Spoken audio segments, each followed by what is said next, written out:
Hello friends, मैं गौरांगो घोष हूँ। आज फिर मैं आप लोगों के पास में लाइफ इंश्योरेंस में सेविंग्स प्लान बाइंग करने का जो चौथा प्रमुख कारण है उसको लेके आया हूँ। और मेरा जो पिछला जो वीडियो था उसमें आप लोगों ने देखे थे कि लाइफ इंश्योरेंस में सेविंग्स प्लान बाइंग करने का जो 7 प्रमुख कारण है उसका जो है फर्स्ट वीडियो में मैंने शेयर किया था। जो एक प्रमुख कारण वो है टैक्स सेविंग्स। जो दूसरा वीडियो में मैंने शेयर किया था वो प्रमुख कारण था लिक्विडिटी, उसके बारे में मैंने जानकारी दी थी। और तीसरा जो वीडियो मेरा था उसमें मैंने आपको जानकारी दी थी सम एश्योर्ड माने लाइफ कवरेज के बारे में।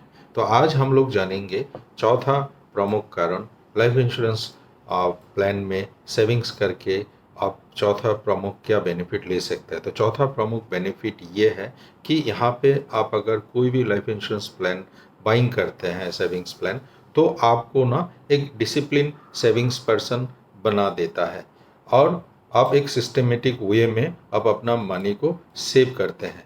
तो चलिए दोस्तों, कैसे आपको डिसिप्लिन सेविंग्स पर्सन बनाते हैं उसके बारे में थोड़ा सा मैं आपको जानकारी दे देता हूँ।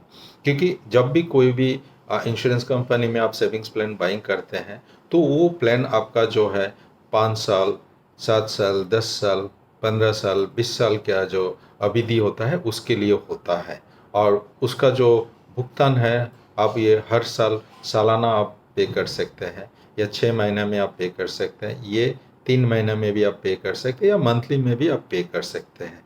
तो इसके कारण से क्या होता है ना, आप एक डिसिप्लिन सेविंग्स पर्सन बन जाते हैं। क्योंकि हर आप चूज़ करने की तरह सालाना, महीना, 6 महीना, क्वार्टरली जो भी आप तरीका चूज़ करेंगे उस समय में आपको इसमें पेमेंट करना पड़ता है। तो इससे आप ना नोइंगली अननोइंगली एक सेविंग्स पर्सन बन जाते हैं। और इसका जो बेनिफिट क्या होता है उसके बारे में मैं भी बता देता हूँ। इससे क्या होता है ना, आपका एक लॉन्ग टर्म में एक बिग कर्पस, एक मोटा धनराशि आपका जमा हो जाता है। और उस धनराशि से जो है ना, आपका जो भी फाइनेंशियल लाइबिलिटीज़ होता है या फाइनेंशियल गोल होता है उसको आप डिस्चार्ज कर सकते हैं। और इससे आपका क्या बेनिफिट होता है, आपको किसी तरह का भी कोई भी फाइनेंशियल गोल को डिस्चार्ज करने के लिए आपको लोन लेना नहीं पड़ता है और आप अपना पैसे से ही इसको जो है डिस्चार्ज कर सकते हैं। तो इससे आप ना खुद को एक रेस्पॉन्सिबल इंडिविजुअल के तरह भी रिप्रेजेंट कर सकते हैं। तो सिस्टमेटिक वे में सेविंग्स करने का जो एक फार्मूला होता है वो आपको कोई भी फाइनेंशियल प्लानर हो या एक्सपर्ट हो वो आपको बताएंगे, वो बजटिंग सिस्टम के बारे में। तो आज कोई भी इंडिविजुअल जो इनकम ग्रुप का होता है उसको हमेशा एक बजट का जो थंब रूल्स है उसको फॉलो करके चलना पड़ता है। ये बजटिंग का थंब रूल्स क्या होता है, आपका 50-30-20 का एक रेशियो होता है। उसके अनुसार ही एक इंडिविजुअल को अपना जो भी इनकम है, जो भी एक्सपेंडिचर है या जो भी सेविंग्स है उसको फॉलो करना चाहिए ताकि वो पूरा बेनिफिट इसका ले पाए।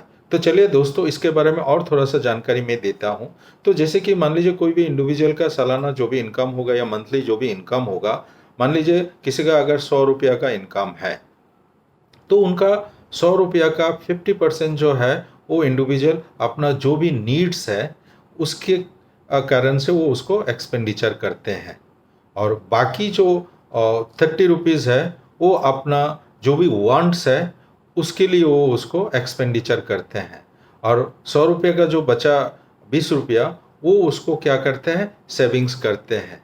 तो ये है आपका जो थंब रूल्स, बजटिंग का रूल्स है 50-30-20 रेशियो। इसको फॉलो करके एक इंडिविजुअल को मतलब आगे अपना जो भी फाइनेंशियल प्लानिंग होता है उसको कंटिन्यू करना पड़ता है। तो दोस्तों, अगर आपको ये बजटिंग सिस्टम के बारे में और भी डिटेल चाहिए या आपका नीड्स, वांट्स एंड सेविंग्स के बारे में और भी आपको डिटेल चाहिए तो प्लीज़ आप मुझे कमेंट्स कीजिए ताकि मैं आपका कमेंट्स देख के आपको इसके बारे में और डिटेल्स में आपको जानकारी दूं कि ये नीड्स क्या होता है, वो ये वांट्स क्या होता है और सेविंग्स क्यों 20% आपको मिनिमम करना चाहिए। तो दोस्तों, जैसे कि मैंने बताया है कि लाइफ इंश्योरेंस में सेविंग्स प्लान बाइंग करने से क्या बेनिफिट होता है, उसका जो चौथा प्रमुख कारण था वो मैंने आप लोगों के साथ में अभी शेयर किया हूँ। इसके बारे में और अधिक से अधिक अगर आपको जानकारी चाहिए या अगर आपका मन में कोई भी शंका है तो आप उसको बेझिझक जो है ना आप कमेंट्स कर सकते हैं। तो चलिए दोस्तों, आज टाइम आ गया है आपसे अलविदा कहने का। मैं फिर मेरा जो अगला वीडियो में सेविंग्स इंश्योरेंस प्लान बाइंग करने का जो पांचवा प्रमुख कारण है उसको मैं लेके आऊँगा, उसके बारे में आप लोगों को सबको जानकारी दूंगा। तब तक के लिए धन्यवाद। Thank you.